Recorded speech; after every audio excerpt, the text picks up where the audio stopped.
Hello, আসসালামু আলাইকুম রহমতুল্লাহি বরকাত।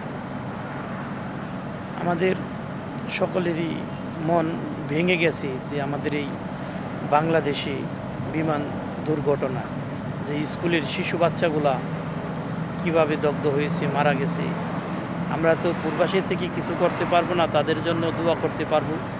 আল্লাহ তাআলা যেন তাদের পরিবারকে, যারা মারা গিয়েছে তাদের পরিবারকে সহ্য দান করার তৌফিক দান করেন, তারা যেন সহ্য করতে পারে।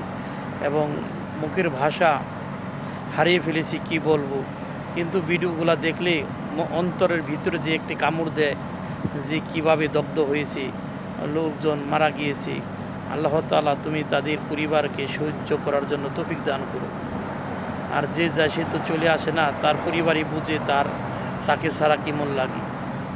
এবং যে মারা যায় সেই বুঝে তার আত্মীয় স্বজন যারা বেঁচে থাকে, যতদিন বেঁচে থাকবে ততদিনই তাদের মনে এই কষ্টটা বইবে, দুঃখটা বইবে।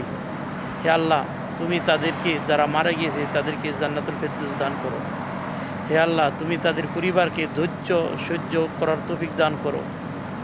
হে আল্লাহ, এই শিশু বাচ্চাকে নিয়ে তুমি মাফ করে দাও।